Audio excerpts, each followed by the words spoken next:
ఏపీలో కూటమి ప్రభుత్వం అధికారంలోకి వచ్చి ఏడాది అవుతోంది. గత ఏడాది జూన్ 4న వచ్చిన ఎన్నికల ఫలితాల్లో రాష్ట్రంలోని అన్ని ప్రాంతాల్లో కూటమి ప్రభుత్వం ఘన విజయం సాధించింది. వైసీపీకి కంచుకోటగా చెప్పుకునే రాయలసీమలో సైతం ఏకపక్ష విజయం సాధించింది కూటమి. వైసీపీ కీలక నేతలు సైతం ఓడిపోయారు. 2019 ఎన్నికల్లో రాయలసీమలో 3 చోట్ల మాత్రమే టీడీపీ విజయం సాధించింది. అటువంటిది 2024 ఎన్నికల్లో 33 చోట్ల విజయం సాధించింది. వైసీపీ 9 చోట్ల గెలుపొందింది. అయితే ఇప్పుడు ఏడాది పాలన పూర్తవుతున్న క్రమంలో రాష్ట్ర ప్రజల సంతృప్తిపై చంద్రబాబు మరోసారి సర్వే నిర్వహించారు. ఐవీఆర్ఎస్ ఫోన్ కాల్స్ ద్వారా తీసుకున్న సర్వే నివేదికలను తాజాగా ఆయన పార్టీ నాయకులు, కార్యకర్తలకు చెప్పుకొచ్చారు. దాదాపు అన్ని విషయాల్లోనూ ప్రజలు సంతృప్తిగా ఉన్నారని, 85-90% మధ్య సంతృప్తి కనిపిస్తోందని ఆయన వెల్లడించారు. ఇది మంచిదే. ఏ ప్రభుత్వమైనా తన పాలనకు సంబంధించి మార్కులు వేసుకోవటం, ప్రజలు ఏమనుకుంటున్నారు అనేది తెలుసుకోవటం ద్వారా మరింత మెరుగైన పాలన అందించేందుకు, మరింత మెరుగైన విధానాలను తీసుకువచ్చేందుకు అవకాశం ఉంటుంది. అయితే చంద్రబాబు చేస్తున్న ఈ ప్రయోగాలు ఏకపక్షంగా ఉన్నాయనే మాట పరిశీలకుల మధ్య వినిపిస్తోంది. ఎందుకంటే ఆరోగ్యశ్రీ రాష్ట్ర వ్యాప్తంగా దాదాపు 50% మందికి కూడా అందటం లేదు. కానీ తాజా సర్వేలో ఆరోగ్యశ్రీపై ఏకంగా 92% మంది సంతృప్తితో ఉన్నారని చంద్రబాబు చెప్పారు. అదేవిధంగా ఇతర సంక్షేమ పథకాలు విషయాన్ని తీసుకుంటే అందరూ ఆనందంగా ఉన్నారని, 80% మంది సంతోషంగా ఉన్నారని చెప్పుకొచ్చారు. ఇది క్షేత్రస్థాయిలో చూసుకుంటే సరైనదే కాదనేది సొంత పార్టీలోనూ వినిపిస్తున్న మాట. ఎందుకంటే సాధారణంగా ప్రజల్లో ఉన్న అసంతృప్తిని తగ్గించేందుకు ప్రభుత్వాలు అనేక కార్యక్రమాలు నిర్వహిస్తాయి. ఈ పరంగా చూసుకున్నప్పుడు చంద్రబాబు కూడా ప్రయత్నం చేస్తున్నప్పటికీ వాస్తవాన్ని విస్మరిస్తున్నారని మాట వినిపిస్తోంది. ఉదాహరణకు ఏ పని కావాలన్నా రాష్ట్ర స్థాయిలో చేతులు తడపందే పనులు కావటం లేదని సొంత పార్టీకి చెందిన కార్యకర్తలు, అభిమానులు, సానుభూతిపరులు కూడా బహిరంగంగానే వెల్లడిస్తున్నారు. కానీ తాజా సర్వేలో మాత్రం 85% మంది అసలు అవినీతి లేదని చెప్పారని సర్వే చేసి చెప్పినట్టు చంద్రబాబు చెప్పుకొచ్చారు.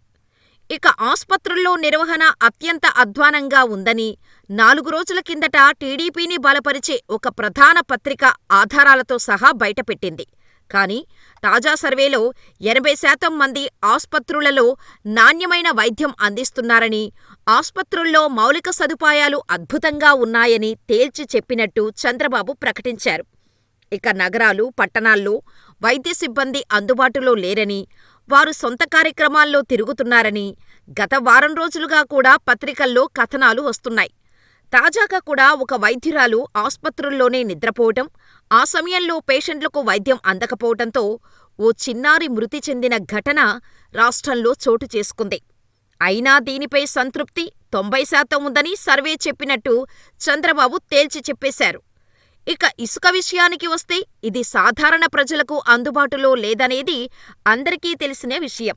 కానీ ఇసుకపై ఏకంగా 79% మంది సంతోషంగా ఉన్నారని చంద్రబాబు చెప్పుకొచ్చారు. అదేవిధంగా రేషన్ పంపిణీ వాహనాలు నిలిపివేయటంపై 90% మంది, దీపం 2 పథకంపై ప్రజలు సంతోషంగా ఉన్నారని చంద్రబాబు చెప్పారు. వాస్తవానికి ఈ రెండూ కూడా చాలా తప్పు అనేది క్షేత్రస్థాయిలో వినిపిస్తున్న మాట.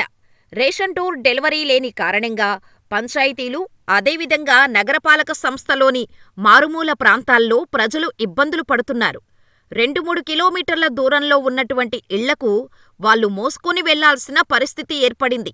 ఇక ఈ సర్వే రిపోర్టులలో ఆర్టీసీ విషయానికి కూడా మంచి మార్కులు వచ్చాయని చెప్పుకొచ్చారు చంద్రబాబు.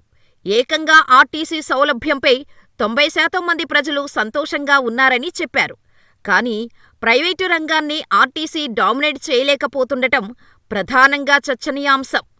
ఇప్పటికీ పల్లెల్లో, అటు పట్నాల్లో కూడా ఆర్టీసీ సేవలు పెద్దగా ఆశించినంత స్థాయిలో అయితే లేవనేది వాస్తవం. అన్ని విషయాల్లోనూ సర్వే రిపోర్టులు ఒక రకంగా, క్షేత్రస్థాయిలో ప్రజల అభిప్రాయం మరొక రకంగా ఉండటం గుర్తించవచ్చు.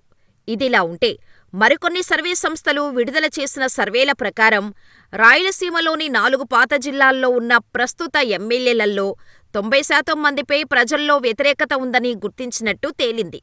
నియోజకవర్గాల్లో అనుచరుల దందాలు ఎక్కువ కావటంతో పాటు, పోలీస్ స్టేషన్లోనే పంచాయతీలకు దిగటంతో పాటు, కొన్ని చోట్ల టీడీపీ నేతల మధ్య వైరుధ్యాలు, ఘర్షణలు చూసి ప్రజలు ఏవగించుకుంటున్నారనే విషయం కూడా ఈ ఐవీఆర్ఎస్ పోల్ ద్వారా వెల్లడైనట్టు తెలిసింది.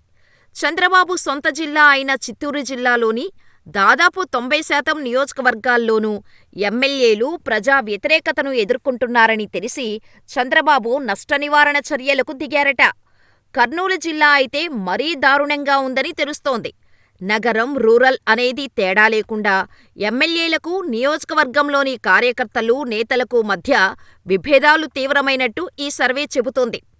ఐవీఆర్ఎస్ సర్వేలో తాము మొన్నటి ఎన్నికల్లో టీడీపీకి ఓటు వేశామని, ఈసారి ఇదే అభ్యర్థి అయితే ఓటు వేయబోమని కూడా చెబుతున్నారంటే పరిస్థితి ఎంత తీవ్రంగా ఉందో అర్థం చేసుకోవచ్చు. కడప జిల్లాలోని 7 నియోజకవర్గాల్లోనూ స్థానిక ఎమ్మెల్యేలను ఈసారి మార్చాలని కోరుతున్నట్టు చెబుతున్నారు. ఇక ఒక్క అనంతపురం జిల్లాలో మాత్రం ఎమ్మెల్యేల పనితీరుపై కాస్త అటూ ఇటుగా ఉందని తెలిసింది. 3-4 ఎమ్మెల్యేలను మినహాయించి మిగిలిన ఎమ్మెల్యేలకు మంచి మార్కులు పడ్డాయట. నెల్లూరు జిల్లాలో అయితే దాదాపు 6 నియోజకవర్గాల్లో వ్యతిరేకత ఏర్పడిందని, ఎమ్మెల్యేలు పనులు చేయకపోగా నియోజకవర్గాల్లో ప్రజలకు అందుబాటులో లేకపోవటం కూడా వ్యతిరేకతకు ఒక కారణంగా చెబుతున్నారు. ఇసుక, మద్యం, బార్లు ఇలా అన్ని వ్యాపారాల్లో ఎమ్మెల్యేలు, వారి అనుచరుల దందాలతో పాటు రియల్ ఎస్టేట్ వ్యాపారంలోనూ చేతులు పెడుతుండటంతో ఎమ్మెల్యేలపై ఏడాదికి జనంలో వ్యతిరేకత ఎక్కువగా ఉంది. ప్రజలకు ఇచ్చే పింఛన్ సమయంలోనూ పెద్దగా రెస్పాన్స్ రాకపోవటానికి ఇదే కారణమని అంటున్నారు. రహదారులను అభివృద్ధి చేసినా, పరిశ్రమలను నెలకొల్పుతున్నా ఎమ్మెల్యేలపై ప్రజల్లో కనపడుతున్న వ్యతిరేకత చంద్రబాబును ఆలోచనలో పడేసినట్టు కనిపిస్తుందంటున్నారు. అందుకే త్వరలో సమావేశం పెట్టి ఎమ్మెల్యేలను నేరుగా దుమ్ము దులిపేయాలని చంద్రబాబు నిర్ణయించుకున్నట్టు తెలుస్తోంది. అయితే ప్రస్తుతం రాయలసీమలో వైసీపీకి సంబంధించి పులివెందులలో జగన్మోహన్ రెడ్డి, బద్వేలులో దాసరి సుధా, రాజంపేటలో అమర్నాథ్ రెడ్డి, మంత్రాలయలో బాలనాగిరెడ్డి, ఆలూరులో విరూపాక్షి, తంబాలపల్లిలో ద్వారకానాథ్ రెడ్డి, పుంగనూరులో పెద్దిరెడ్డి రామచంద్రారెడ్డి ఉన్నారు. వీరంతా వచ్చే ఎన్నికల నాటికి పదిలంగా ఉంటారని సర్వే చెబుతోంది. అయితే దీనిపై కూటమి పార్టీలు పెదవి విరుస్తున్నాయి. సర్వే నమ్మదగినదిగా లేదు అని కొట్టిపారేస్తున్నాయి. లోలోపల మాత్రం కూటమి పార్టీల శ్రేణులకు బెంగ వెంటాడుతోందని చెప్పవచ్చు.